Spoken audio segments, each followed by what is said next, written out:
All right, Coach Murken, you guys started on Sunday, yesterday, right? Correct. That's pretty impressive. I got it was right. How beneficial is it for you to, you have 2 games next week? Is that beneficial to practice for a little bit and to see where you are and make some corrections and play again? Yeah. The first day of practice, it used to be really exciting in Division II because you couldn't have your whole team at all before that, and there's been a few little rule changes that have made that a little bit different. So we've had our whole team together for about 9 hours of practice already before yesterday, but at the same time, yesterday is the first day where we can really get together and start our 20 hours a week of practice. So we're going from really 2 hours of basketball a week to 20, so it's a big jump. It's really exciting.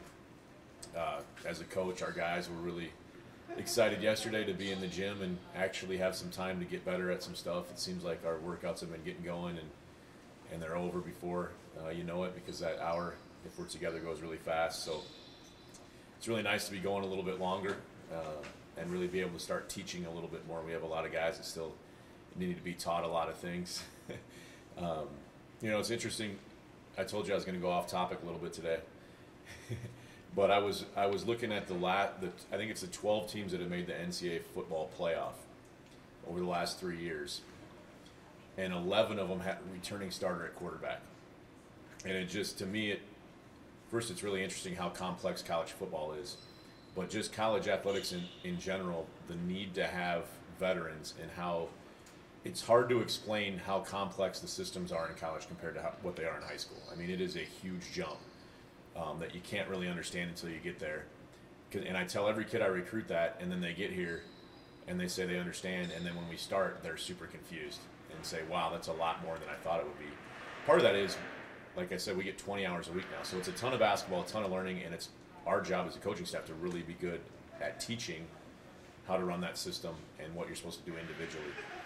We're fortunate because we have a lot of returners, and the most returners that we've had since I've been here, and some of those guys have been here with us for 3 or 4 years. I don't think we have a fifth-year senior this year, but we had a lot of 4-year guys.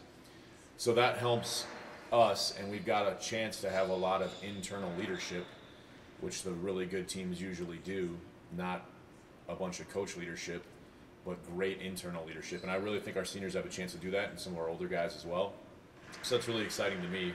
Back to actually answering the question that I was asked, it's really dumb to play a game a week after you start practice, so that's on my shoulders, because we have so much to get in before then that we're looking at it and meeting as a coaching staff and saying that my assistants are asking why I would schedule a game when we're barely going to have our base stuff in. But on the benefit of it, it really gets our guys focused, because they know then there's really a sense of urgency that we have to get things accomplished, because we're playing a team. So this team that we're playing next week, both teams, they're NAIA schools. They've been practicing probably for at least 2 weeks, if not 3 weeks already. And Valley City State played a game yesterday, a counting real game, so they're 1-0 on the year. So they had played a game. It was early in the afternoon, so they had played a game before we'd ever had one practice. So that's not smart scheduling on my part, probably. But the good part is we're gonna find out really early where we're at and what we need to improve on. And there's certain things that you can see in practice as a coach or player. You get used to it a little bit. By next Sunday, our guys will be kind of used to going against each other. And it'll be nice to get some things exposed against a good Valley City team that also has a lot of veterans. They'll expose some things that we need to do better. And there's something about getting dunked on or giving up a wide open three, or a play executing and we don't guard a screen the right way and somebody else scoring on you. There's something about that gets the attention of your guys better than Coach Murken being a lunatic and ranting and raving at practice sometimes. So that'll be really good.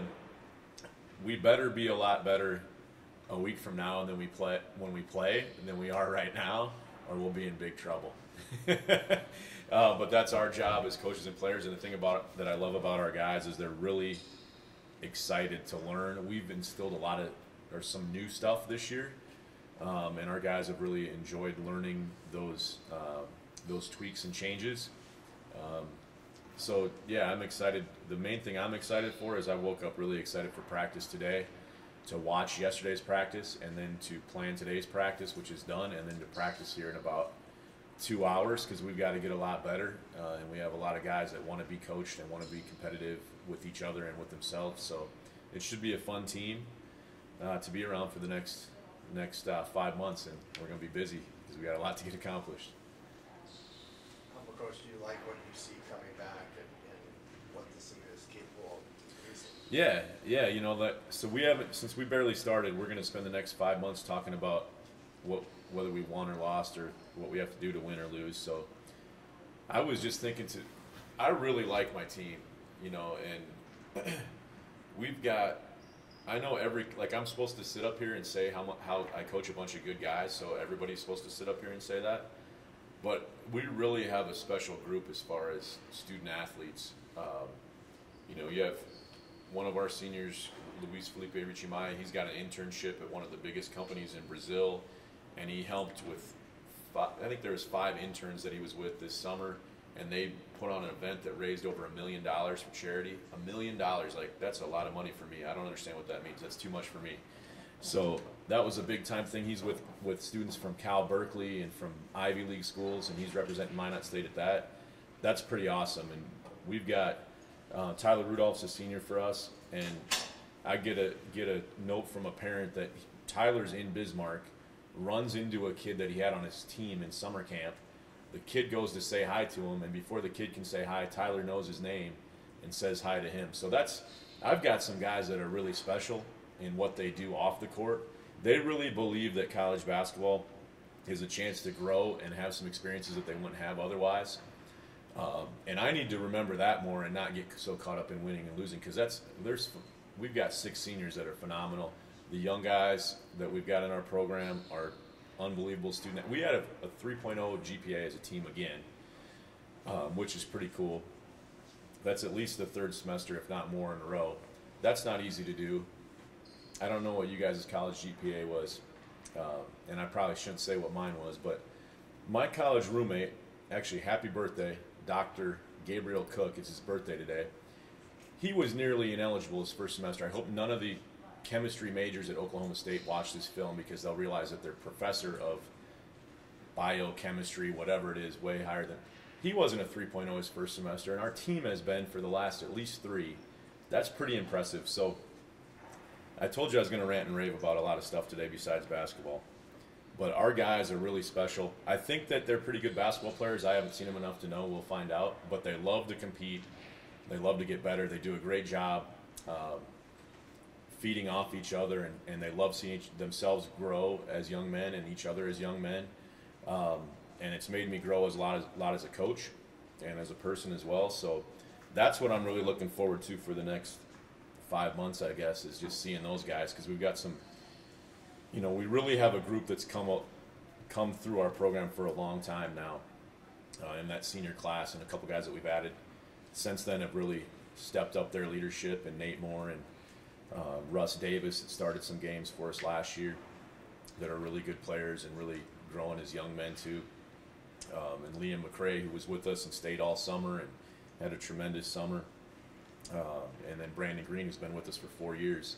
So I couldn't be more proud of those guys and what they've done. We've already got 150 hours of community service this year as a team. 150 hours.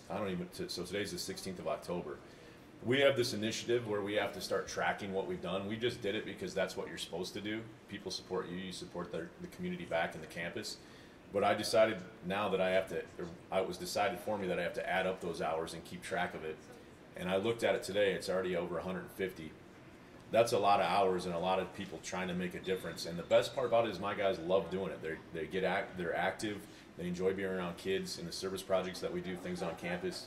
We have another one this week after practice on Thursday. So there's a lot of good things going on besides just the basketball. I'm probably going to talk a lot about basketball every time I'm around you guys for the next 5 months. So as I was thinking about it, I wanted to talk about some of those things today. But yeah, I'm really excited for the season. I'm really excited to see our fall sports teams conclude their season, because I'm seeing all of them get better.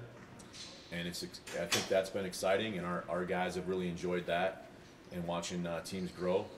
So a lot of exciting things for me in the next few months, that's for sure. A lot to look forward to. How about you guys looking forward to the late night festivities to kick everything off Yeah. again? Yeah, so tomorrow we'll practice for a couple hours, and then we'll have a late night with Beaver basketball. We call it late night because for me, 7:30 is getting pretty late because I'm getting older.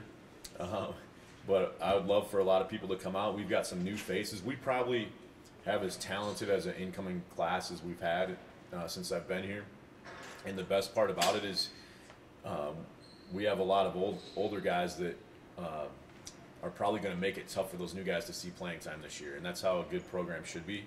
And I think we're getting closer and closer to building a good program here. But it should be a lot of fun. We'll work really hard from about 3:30 to 5:30 tomorrow. And then from 7:30 till 9, we'll have fun. There'll be an autograph session. There'll be a dunk contest. I was making fun of the padding on the back of the backboard the other day and saying how it was useless because from my perspective, it's really high up there. And one of our freshmen decided that he needed to show me that he could hit his head on the backboard to prove that it was necessary. I didn't know that he was that athletic, but he's going to be in the dunk contest, so I'll hopefully see what he can do. I've just been trying to get him in his stance defensively for the last 9 practices. But there's a lot of talent in those younger guys, so there'll be some new guys that will be fun to see on the court. A lot of interaction with the crowd, a lot of contests for student athletes here or other students, and even people from around the community that come out. So I think there'll be a lot of fun things that are interactive, a lot of prizes and giveaways. So if you're not doing anything Tuesday night at 7:30, I believe there's also free food. 7:30 to 9, we'd love to have you come out to the Dome and check out some basketball and kind of kick off the fall sports season. And like the women's team has had some local athletes. Now you guys gain Eli. What can he do at this level, do you think? How do you want to use him? Yeah, good question. It's been a joy to have him on our team from right across the street. There's a lot of good characteristics about him. So when our freshmen had to do their class presentation, it's on personal accountability, and he was not able to be there at that time, so I didn't tell him that he had to do it just to see what he would do, and he put together an essay on that and sent it in to us. But just his leadership's really good. He's won a lot of games across the street at Bishop Ryan. He's used to winning. He's used to competing. He's used to being around the game of basketball, but just a super high character young guy. Fits in great with the culture of our program. So it'll be fun to see a local guy out there tomorrow night running around or being in some of the contests and just seeing him in a different color uniform instead of purple and gold. He's traded in for the red and green, so come check him out and see how he looks. He'll look a little smaller probably than he did on the court last year in those Class B games, but he's been holding his own and really competes every day.